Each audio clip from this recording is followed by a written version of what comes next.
Same thing, just put a little diaper cream on it, it'll go away soon. Okay. Welcome back to another episode of Sports Guys with your favorite host, Sean Higgins, back from his adventures in Sochi and North Korea. Welcome back to the show, Sean. Thank you, Mason. You know, I learned a lot about international travel, the Olympics, pretending to be Conan O'Brien, and 21 from Dennis Rodman. I tell you what, he's got a mean hook, and I'm not talking about a basketball shot. That's right. He plays rough down there. I've heard that. But I'm happy to be back. Yeah. It's March. The only thing that matters is March. Is the NCAA tournament. If anybody tells you different, you slap them in the face. That's how it goes. This is Sports Guys. But first, we want to touch on the NFL free agency. We missed that because there was spring break. So, That's right. Mason, let's get it started. NFL free agency. What were your takes? Absolutely. So we're going to split our free agency up. We're not going to have every single free agent contract that was reported because that would take forever. But what we are going to do is we're going to have our ups and downs this week take place in the form of free agent contracts that we like and don't like. So I'm going to start us off in Boston. The Patriots signing cornerback Brandon Browner of the Seattle Seahawks, formerly, for 3 years, $17 million. And here's what I like about it: $1 million guaranteed. $1 million guaranteed makes this deal a win for the New England Patriots and Bill Belichick. For me, Browner is talented. He'll miss the first 4 games of the season for violating the league's substance abuse policy. When he comes back in October, he will be, however, 1 infraction away from missing the entire season. If so, the Patriots have protected themselves from a cap penalty with just $1 million guaranteed, and he's going to slot in as the number 2 across from other free agent signing Darrelle Revis. Sean, what do you like about this Darrelle Revis deal? Well, I like a lot about it, and I like a lot about it for 2 reasons. One, it really helps the Bucs out. They were paying, I think they signed him a year ago to a 6-year, $96 million contract, which was ludicrous to pay for any cornerback, especially for a team that didn't have a quarterback, and especially for a team that didn't have a front office. Yeah. Greg Schiano, he tried. I'd never really understood that hiring. I mean, he coached at Rutgers, big deal. It was a Big East school back when the Big East was still a thing, you know, rest in peace. But they were able to release him basically, and they didn't have any guaranteed money, so they're not going to pay anything in back taxes. They don't owe him anything, and the Patriots are allowed to sign him. And again, it's one of those 1-year deals. So, and what's interesting is this is one of the most confusing contracts I've ever seen. We thought it was going to be 1 year, $12 million when it was first reported, but over the last few days, it has been leaked out that it's a 2-year deal worth $32 million, but the second year is an option. Okay. The deal is essentially a 1-year deal worth $12 million, but to save cap room, and again, this is what New England does. They're so good at this in the front office. Revis' salary is spread over 2 years. It's a $7 million cap hit this season and a $5 million cap hit in 2015, but in 2015, whether he's on the team or not, he's a $5 million cap hit. So they're taking that chance that he's not going to leave. Those numbers on the books, whether he's back or not, like I said, that second-year option, though, would cost New England $20 million. And again, that's not the cap hit, so it's, they're thankful for that. And they have the money to pay $20 million, but they're not going to want to. So the contract stipulates that the Patriots cannot franchise tag him after the 1 year is over. So if they want to keep Revis and they don't want to pay him $20 million, they're going to have to find an extension over this next year. But on the field, he's still a top-tier corner. He might not be the best in the game anymore. He's certainly not $96 million, but he's a hell of a cornerback, and he helps replace Aqib Talib, who left for Denver. Absolutely. And I think that this helps out the Bucs just as much because they get to shed all that money they would have owed him. They can't really afford that. They got a lot of young talent they can build through the draft. They're not too far away. It's not the worst rebuilding project. So it's good to get him out of there, and let's see what the Bucs can do. Bucs are in the middle of the best rebuilding project you can have while still signing Josh McCown. One signing that I liked a lot more than that one was the Colts signing wide receiver Hakeem Nicks, Charlotte boy, former UNC player, former Giants member, 1 year, $3.5 million for the North Carolina native. He joins Reggie Wayne and T.Y. Hilton and immediately makes Indy's passing attack that much better. A long-term deal for a guy, even though he's 26 years old, a long-term deal for a guy with injuries and motivation problems like Hakeem Nicks just would have been a mistake for Indianapolis. They know that this 1 year kind of prove-it deal is exactly what they want, because at the end of this, not only do they get Nicks in top form this year if he's mentally focused, but the best-case scenario is at the end of this, he re-signs there and replaces Reggie Wayne as the number 1 receiver there. That's their goal. And the thing with Hakeem Nicks, like you said, the injury problems, the motivation. I mean, this guy has the biggest hands in the NFL. Triple XL gloves. He those big hands, runs down the field, great stretch. I think he could be the next Reggie Wayne for them. Andrew Luck. should be thrown his way a lot next season if he stays healthy, and that's the biggest deal for him. Yeah, I think he's going to have a fantastic year. And also, it was reported that the Panthers matched or made a better offer to Charlotte boy Hakeem Nicks, and he turned it down because he wanted the chance to win in Indianapolis a little bit more. Yeah, and I think they're going to win a little bit sooner, especially with the way the Panthers GM gentleman has been handling things this offseason, which brings me to the signing I like and I hate, which is Steve Smith going to the Ravens. Steve Smith brings the Ravens a deep field stretch that Joe Flacco loves. He loves throwing the ball down there. You know, you see with Torrey Smith, and he's a fierce competitor. I mean, he wants to beat up the Panthers the next time they play, and I think they will play next season. Right. Now, here's the problem for the Panthers.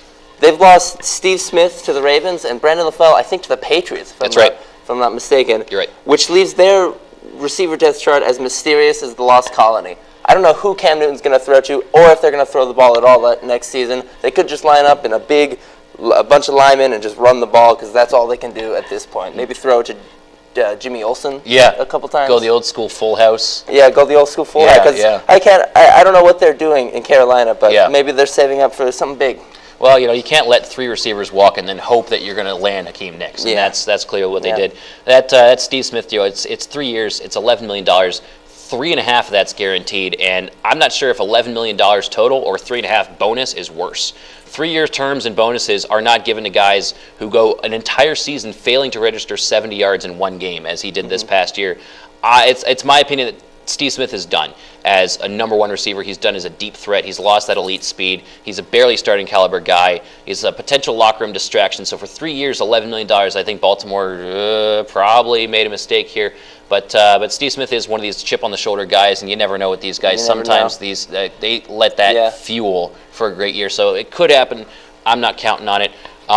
Let's start with another. Actually, while I'm here, another signing I'm not a big fan of that is another one of these chip-on-the-shoulder guys that could have this turnaround year, but I'm not buying it. The Dolphins gave truckloads of money to Cortland Finnegan, 2 years, $11 million for a guy that got cut by the Rams. He appeared in just 7 games for the Rams last season and wasn't very good in that secondary even when he played. He's a chip-on-his-shoulder kind of guy. You might remember him from that Andre Johnson fight a couple of years ago. Yeah. He's one of the biggest jackasses in the NFL, but he's certainly not worth the $11 million that Miami paid him.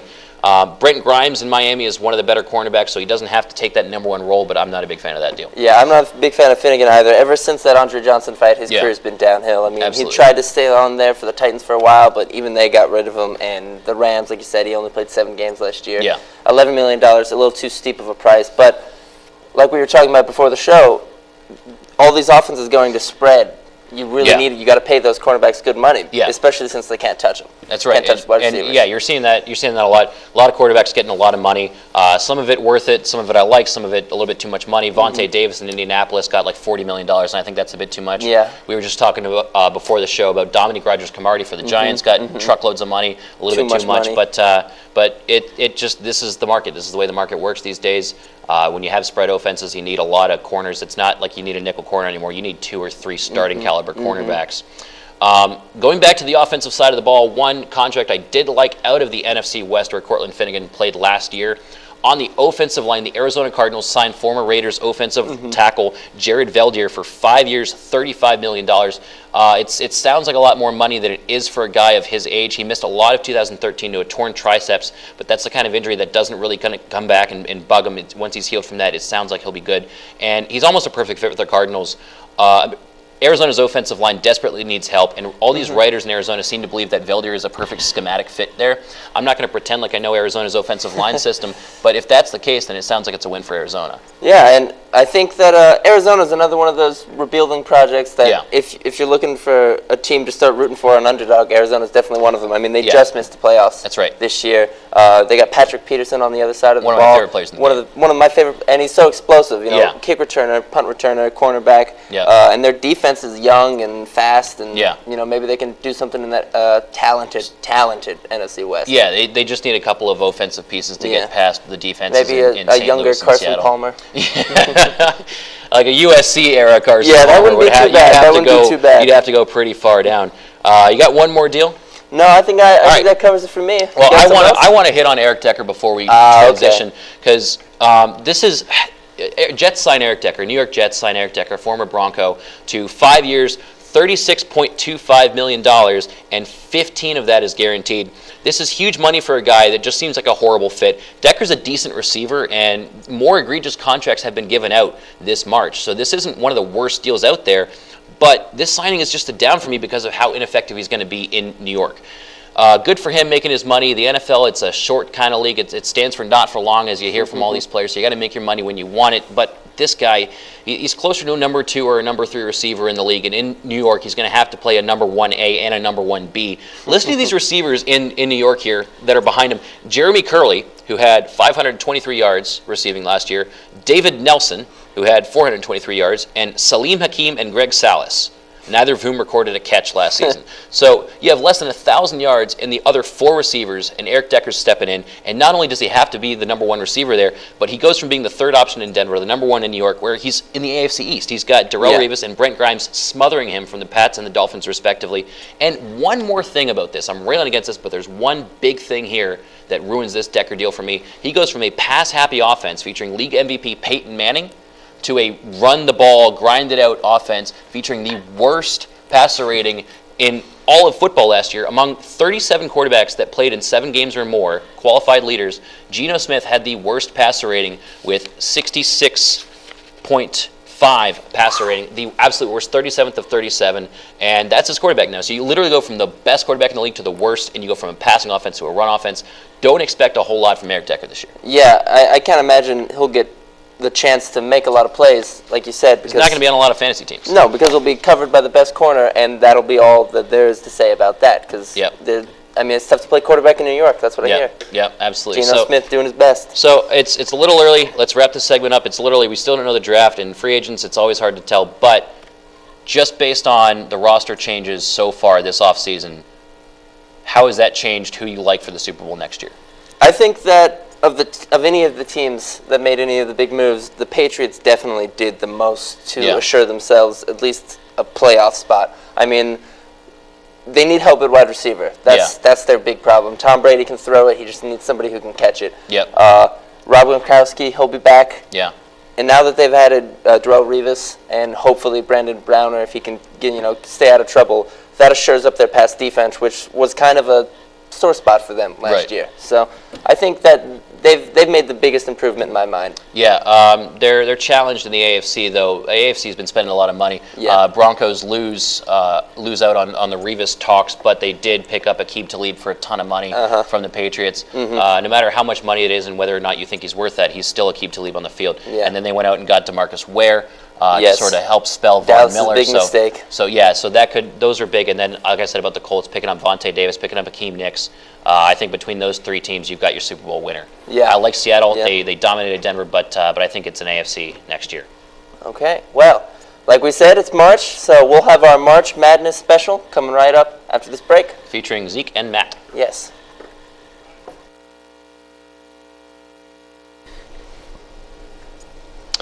Welcome back. Welcome to our NCAA tournament preview with NCAA basketball correspondent Zeke Churchill, who's been on the show before. Glad to have you back, Zeke. Thank you very much for having me. And Matt Hudnall of the Sports Cycle on WUAG Mondays at 5 o'clock, the best sports station in the best sports radio show in the Triad. Basically, it's good to be here. Yeah, thanks for coming on, Matt. So we've got all of our Final Fours up on the board behind us. If you can make out our chicken scratch and my beautiful handwriting, then we might be able to talk about our picks here. We've got all of our Final Four picks here. We haven't revealed our champions yet, but before we do, I want to hit on some sleepers that we're going to have in the tournament. So I'm going to go down the line, and I've got one too. I've got a couple. Some sleepers from you could pick 2 sleeper teams each that you think, and by sleeper, let's say 5 seed or lower. 2 sleeper teams that you think are going to make some noise. Zeke, let's start with you. Okay, well, first of all, I really, really like the New Mexico's Lobos coming out of the South. Right. Not necessarily going to the Final Four, but I like them in the round of 32 beating Kansas. This is kind of an upset, obviously. But if you look at it, Kansas is not going to be playing with Joel Embiid, which is going to be a huge loss for them. Yeah, the big center. Exactly. Yep. In the East, I like Harvard over Cincinnati. Harvard has been playing really well, and they played really well last year in the tournament. Yeah. And I like them over the Cincinnati team. Yeah. Matt, what do you think? Personally, I think a lot of teams were underseeded in this tournament. So we have Oklahoma State. You get to potential to play Arizona in the second round. I think you could definitely get an upset there. And then you have a Kentucky team that's kind of growing up before our eyes, and they get to play the big boys. Wichita State, no, real experience on that team. You just got a pretty weak schedule, essentially. So Kentucky could definitely take them to the ropes and ride that line all the way to the Final Four, in my opinion. Wichita State's toughest out-of-conference or conference opponent they played all year was St. Louis, who was also in the tournament, but by no means at the level of Kentucky, who is, like you say, getting hot. So yeah, definitely look for that. Sean, I know you're big on these Oklahoma State Cowboys that Matt mentioned. Are you picking them too for a sleeper? I'll pick them. They'll be one of mine. I think that when you have talent like Marcus Smart, you can't go wrong. I think that's one of the biggest things that go underlooked are star players in the tournament, because just look Davidson a couple years ago, Steph Curry, and Blake Griffin when he played for Oklahoma, he was another one of these star players that should come out. Derek Williams for Arizona. That's right. They just they carry their teams to win and momentum, and they get behind them. And I think T.J. Warren and NC State is a team to look out for. That'd be nice. They could upset Xavier, and then they're already feeling hot after beating Syracuse, and after almost making it all the way to the ACC championship. Yeah. But I think Oregon actually a 7th seed. I think they'll beat BYU, and I think that the way they play, they upset Arizona twice this year, and I think the way they play, they throw up so many points, so many shots that 3-pointers really can get you going in the tournament as well. You live and you die by it, but they could make a couple upsets. I don't think they'll go very far, but they could definitely shake things up. Yeah, I like Oregon too. I think if I had to take one, I'd take Zeke's New Mexico. They won the Mountain West, so you can hardly say that they're a sleeper when they win their conference, but it is the Mountain West. They play the number 10 ranked Stanford in the first round. They do play Kansas, who is missing Joel Embiid, like you say. Some really awesome numbers here I found on these Lobos here. Offense and defense in the top 40. So you have consistency there. It's not a one-sided team. And they rank 8th in the nation in defensive rebounds, 27.5. And this big kid, Cameron Barstow, 20.3 points per game, 7.6 rebounds per game. These Lobos could definitely do some damage. I like Baylor. They won 10 of 12 to close the season. And then they get Kenny Cherry back from turf toe. I like UNC. I like your boys, Sean. 12-game winning streak in conference is nothing to sneeze at.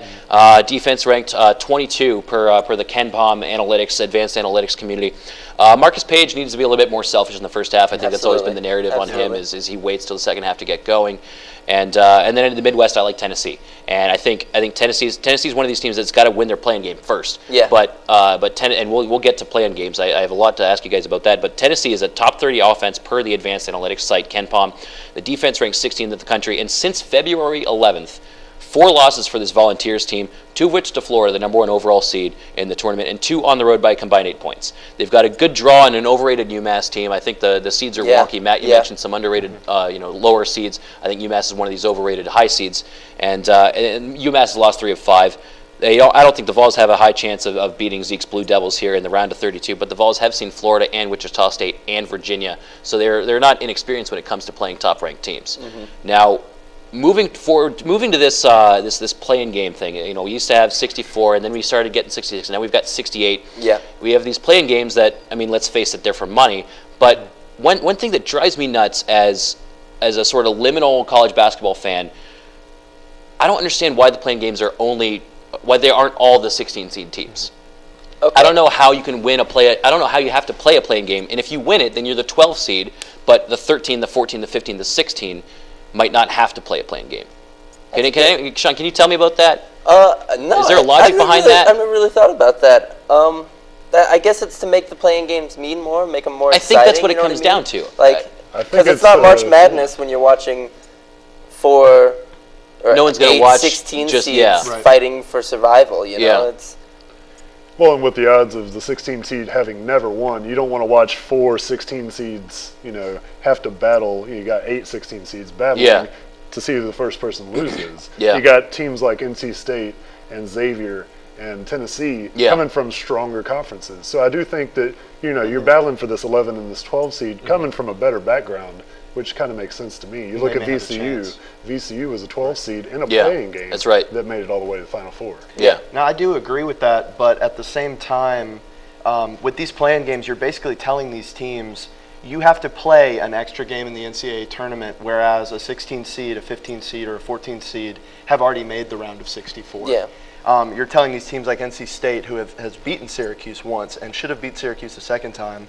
Should have beat North Carolina. All these great a lot of wins. balls, That they to win a national championship now have to play 7 games and win 7 games in a row, whereas a 16 seed who has never won in the tournament once in the history only has to play 6. Yeah.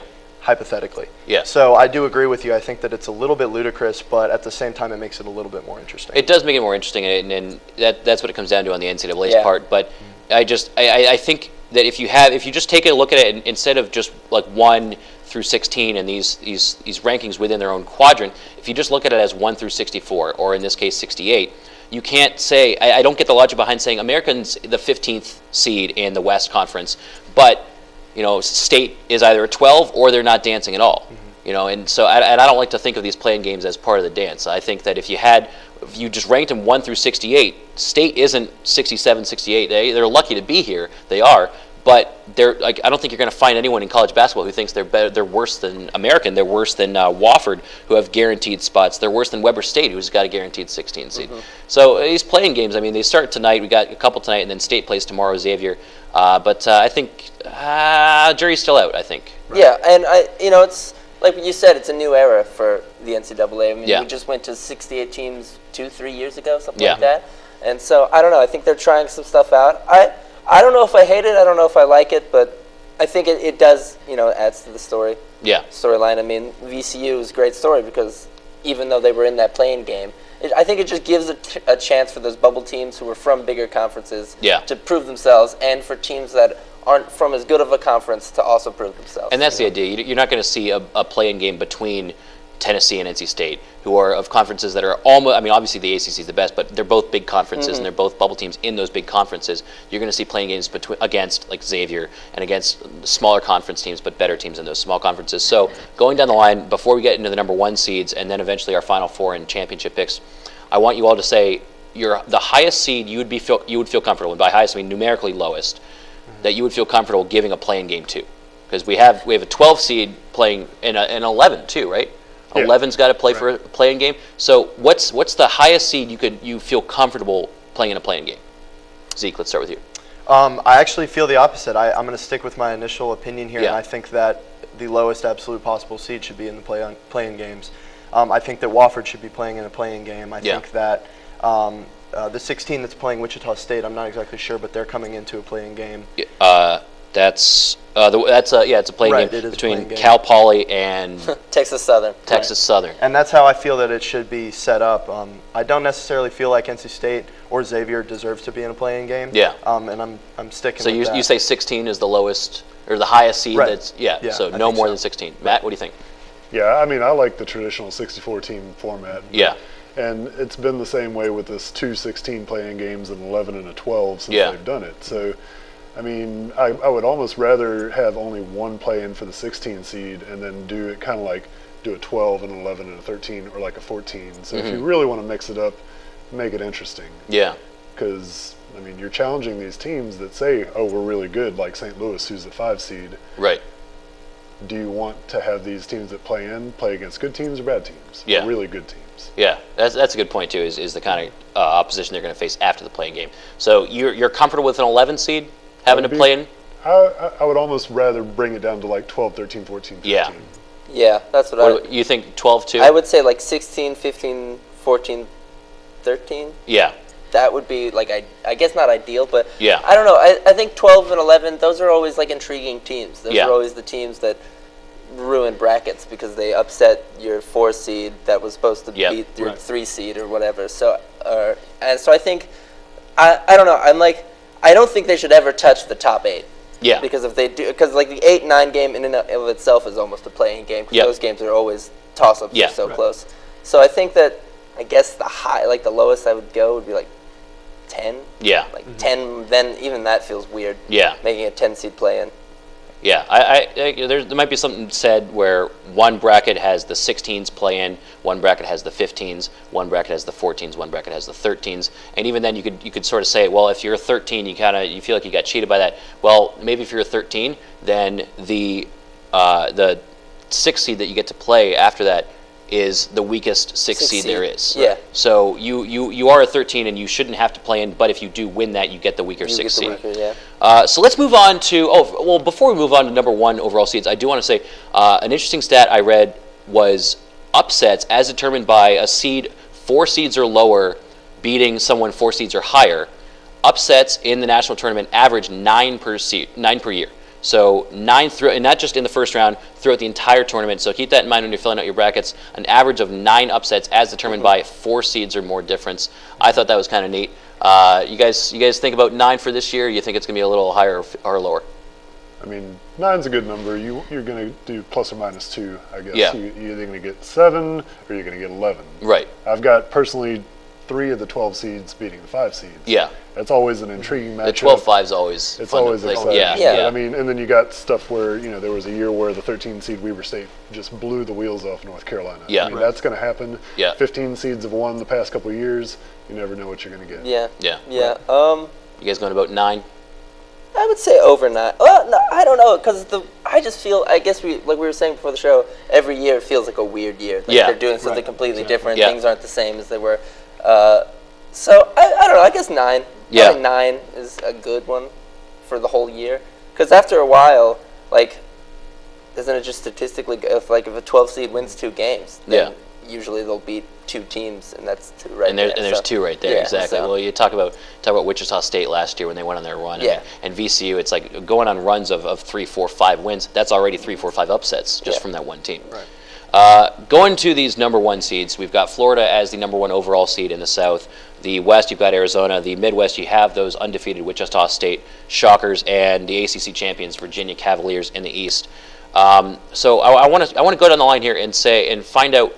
First, we'll go who you think the strongest, and if it is Florida, like it's probably going to be, we'll talk about Florida. And then who's the weakest number 1 overall seed? Because I've heard a lot about Wichita State, but there's still some critics on Virginia that don't seem to be believing in the Wahoo Waz yet. Mm-hmm. Zeke, you like Florida for the strongest seed? I do. I like Florida for the strongest seed. I think that the SEC is a little bit weaker, and they've really they've been blowing out teams. They've been dominating in the SEC. I'm actually going to go for a weaker 1 seed. I'm going to go with Arizona. Yeah. I think that Arizona has a little bit more of a challenge. I do like Oklahoma State a little bit more playing out of their side of the bracket. And the thing about Arizona is that they rely on Aaron Gordon a lot. Yeah. And I think that he is a fantastic player, but if there are off nights, if he's not shooting well or if he's not playing well, then this Arizona team is beatable. I think that they're going to have a challenge in the round of 32 playing Oklahoma State, and I think that could be a loss for them. Yeah. I personally have them beating Oklahoma State in that game, but it's very possible. I really like Virginia. I like Virginia's defense. I think that they're the 2nd overall. Yeah. And Wichita State, I'm still on the fence about Wichita State. Yeah. I mean, they're undefeated, obviously, and that's to say something. The last undefeated team to come into the tournament was the 1991 UNLV Running Rebels. Yeah. And they lost in the tournament as well. Right. So this Shockers team is interesting because I think they have the potential to go all the way, and they have the potential to lose in the 1st or 2nd round. For sure. I'm still kind of on the fence, but I think that Arizona's got a difficult slate coming out of there. What do you think, Matt? Yeah, I completely agree. Arizona, you're coming off of a loss in your conference championship, and you're not losing to an impressive team. You're just coming off a loss. Mm-hmm. You're coming into the tournament with not the best vibe going on. Virginia, strong team, one of the best defenses out of a conference where defense mattered more, and some of the top 15 teams in the nation all year were giving up less than 60 points per game. Yeah. So defense is definitely important. On the fence about Wichita State, and I feel about Florida. Strongest, most impressive team. They beat Kentucky 2 times this year. Yeah, Kentucky were wishy-washy, but they still have some of the best talent available to them. Mm-hmm. Yeah. I'm not going to say anything more than those guys did. I mean, absolutely. Arizona. I would just like to ask a question, though. In terms of when you mean like a strong team, like when you're picking your brackets, what's the stat you guys rely on most? Like what's your you can give a couple, but when you're looking at 2 teams that maybe you don't know and you're just looking at the stats, what are your stats that you rely on? Because for me, it's always been rebounding and turnovers. Yeah. Because the team and causing turnovers. Because if a team can cause turnovers, rebound the ball, and limit turnovers, then those teams have better chances of upsetting teams, winning games, playing solid down the stretch. Yeah. But what about you guys? Yeah, it's always rebounding for me. Always rebounding? It's always rebounding for me. You know, it's tempting to sort of look at RPI and look at these strength of schedule things because I think that they do mean something, but I think it's also we have to be careful not to quickly overvalue them because you know, strength of schedule can be misleading too because strength of schedule is only assuming that these teams that they did play are as good as they were at the time. Yeah. So I like rebounding, but RPI is kind of handy too. Right. As a stat, one of my favorite things to look at, especially in the tournament that I think is really, really important, is number of free throws attempted. Okay. And the reason for that is because the more free throws you're attempting, it means the more times you're getting inside the paint, and it means the more physical of a team you are. Yeah. Okay. The more jump shots you take, the more jump shots you can miss. Yeah. And teams that miss jump shots in the NCAA tournament don't come out of the NCAA tournament. Teams that are able to get into the paint, use their big men, and put their back to the basket, they end up getting to the line more, they take more free throws, and they end up dominating games. I never thought about that. That's a good one. Yeah. Yeah, and I look at team schedules. I mean, I go back and I look at their preseason matchups. I'm looking, what kind of quality wins do they have? Do they beat all the teams in their conference? Do they have better home records? Do they have better away records? And I'm definitely looking for quality wins and how they score their points. Are they scoring their points on transition? Are they scoring them down the post, like you said? Yeah. Are they getting to the free throw line, and do they shoot well? Yeah. Because when you come to the tournament, you're not going to play at home. Some of these teams are going to play in a home field environment. You got Oregon and Creighton who are going to run the floor really well. They can shoot the ball from anywhere on the court. Yeah. And then you got teams like Duke and other teams traditionally that depend on the three-pointer. They depend on their defense. And if something breaks down in the tournament, I mean, the wheels fall off. Yeah. Yeah, absolutely. I'm glad that you mentioned this home court advantage because that's one of the things that I do like about Arizona. Coming to their defense is they play Oklahoma State in the second round. That's troublesome. But the Wildcat fans here, they packed Las Vegas in the Pac-12, and you saw, and they've got short trips to San Diego and Anaheim from Arizona. So I think that they could have that kind of home court mentality moving forward. And after Oklahoma State as the 6th seed might be better than any of the 2 through 5 seeds in that area too, because you've got Wisconsin, you've got Creighton. Matt likes Creighton a lot. But we'll make fun of them later. You got San Diego State, and then you have Oklahoma, and I think these are kind of iffy teams for Arizona to play. So I think the home court advantage combined with maybe what might be perceived as a weaker schedule could have them going farther than we might think. And then when it comes down to free throws, that's one of the only knocks on the Florida Gators is they're only shooting 66% of their free throws. They have 5 players over 9.1 points per game, so they definitely spread it out. Big, like a lot of seniors on this team. We were talking off camera about how Florida's always, they're never these one and dones. They're always a unit here. But yeah, if you look at 66% from the free throw and competition from UCLA, Kansas, although without Embiid, and then you've got Hughes and New Mexico. Florida, I we all like Florida. We've all got Florida. We'll move to the big board in a second, but that's the only thing standing in their way, I think. Yeah. I think you're right. I mean, but again, we can say all we want, but there's no predicting what's going to happen in the tournament. I mean, Florida could just have a poor shooting game, lose in the 3rd round. Yep. You know, we have to erase our pretty chalk lines and draw something new. So, I think that, I don't know. I think that being a senior and playing with somebody for 4 years or more, really makes a difference in the tournament because you know each other's game, you know where he's going to be when it matters most. And I think a couple of teams, I usually try to give the edge to older teams. That's why I'm not too sold on Kentucky. Yeah. Even Kansas, I'm a little worried about. Yeah. You know, some of those younger teams. So we do have our Final Fours up here behind us. Matt, let's go ahead and start with you down here, and let's get this Creighton talk out of the way early. Matt likes the McDermott boys. You've got them going all the way to the final. What is it you like specifically about Creighton? I like the family connection. I like that he came back for his senior season to play with his dad, and his dad gave him the option to leave. His dad wasn't like, let's stay and do this. Right. And, I mean, he's being compared to Larry Bird, one of the best basketball players of all time, one of the best shooters, one of the best clutch players, and one of the best trash talkers. So, I mean, I just like the ability to score points, and I like I said earlier, the ability to score points in multiple ways. Yeah. Plus, you're playing in a division where you have Oklahoma State that could knock off Arizona, right, and you have Wisconsin where they're not traditionally a team that can score a lot of points. Yeah. I think Oregon might be a very, very dangerous team in that bracket as well, but I like Creighton. But you like Creighton. Mm-hmm. Creighton fans want to see this matchup against Nebraska. Obviously, Creighton from Nebraska as well. And I like that you said trash talk because having Doug McDermott in the tournament gives us such a great narrative. One narrative that we're going to miss this year, it was Marshall Henderson from Ole Miss. When you talk about one of the best trash talkers in the game, we'll pour one out tonight, guys, for not having Marshall Henderson and his absolutely erratic behavior in the tournament. But you've got Creighton going all the way, beating Kentucky, and you've got Florida and Virginia, Florida over Virginia on the other side. So you got Florida, Creighton. Who have you got in that final? In the final, I've got Florida winning it all. Yeah, cutting down the nets. Pretty good scoring game, not boring like a couple years ago, but definitely cutting down the nets, taking it home in a close, high-scoring game. Yeah, and it's going to have to be high-scoring if they're coming off Virginia. They might get held to 60 or less from Virginia. Zeke, we'll move to you. You also like Florida in the final game, but you've got Michigan State playing them in the Final Four, and all these pundits, all these talking heads on ESPN, all 5 of them pick Michigan State. There's a lot of buzz about Michigan State, and frankly, I'm surprised that we've gone this long without mentioning them. What is it you like about Tom Izzo's team this year? Well, first of all, you just said it. I love Tom Izzo. Yeah. He has tons of tournament experience. He's an absolutely fantastic postseason coach. But the thing that I like about this Michigan State team is that they're healthy. Yeah. Gary Harris, he's playing well right now. Adrian Payne is playing well. Both of these kids have chances to go top 10 or top 15 in the draft next year.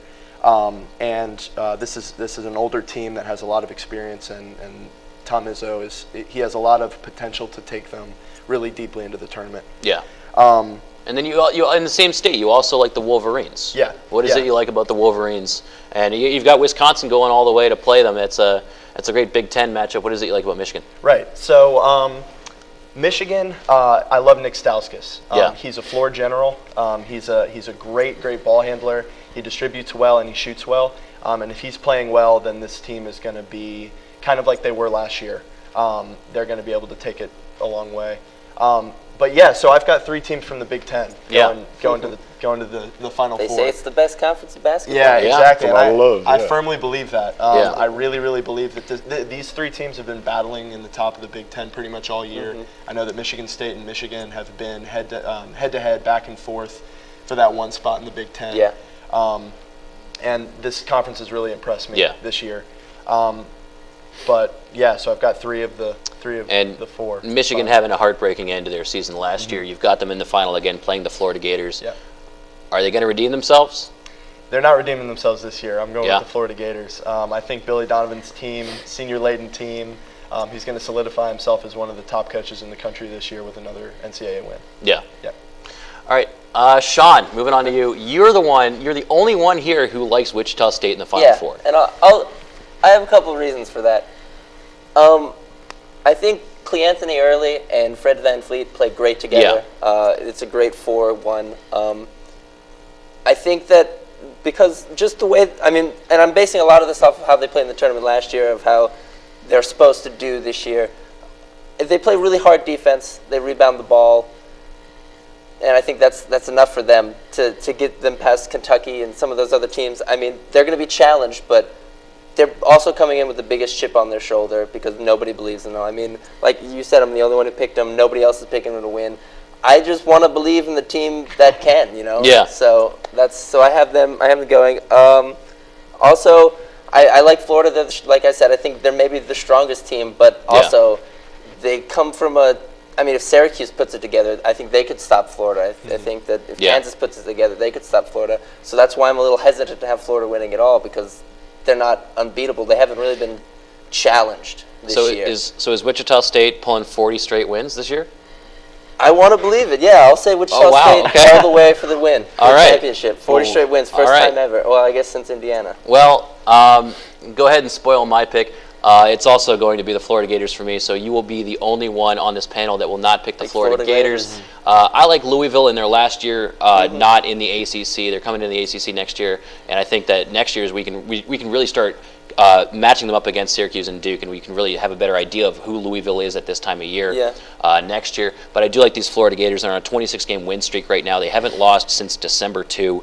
It's a balanced, selfless offense. Like I said, you have 5 guys averaging 9 points per game or more. That's the team kind of chemistry. That's and it's all older guys there. Like I said about their free throw problems, they've got that. But the balanced, it's such a selfless offense. And when you adjust, I think this is always a neat stat in college basketball. when you adjust offenses for tempo and efficiency, and I think you can kind of scale it, everything there, and you make it just a little bit more of an even playing field because, like you say, Oregon runs this up tempo, and then you have Virginia that tries to sit on the ball. So when you adjust for efficiency here, they rank 17 in the year in the tournament in the entire nation, and I think that's a little low for an overall 1 seed.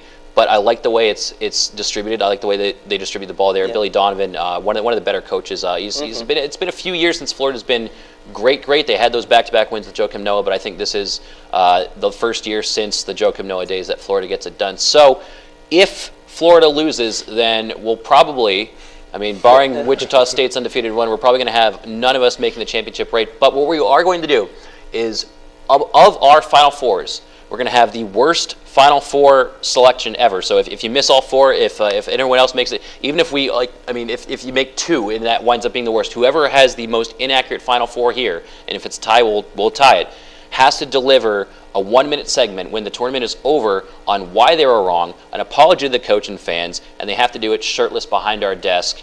And it'll be the first show. It'll be early April. Yep. About April 10 or so, whenever that Tuesday, Thursday is. So. Among the 4 of us, one of us is going to be shirtless delivering an apology. It might be more than us. Maybe all of us. It might be 3 of us telling Sean why he's the most knowledgeable person here about these Wichita State Shockers. I'm betting on it. But all right. Well, anything else you guys want to say before tip-off starts tonight with playing games? I just got to say, go Blue Devils. All right, and Matt, you got your Clemson shirt on. We play Georgia State in the NIT. That's right. And the Tigers and the NIT. The NIT. The old NIT. All right, boys, and then Sean, your boy is Carolina. Yeah, well, hopefully Carolina will win. Also, watch out for NC Central. I don't know what it is. That's just my vibe. I just watch out for them. No, I do have to say here the whole watch out for that. Don't sleep on this.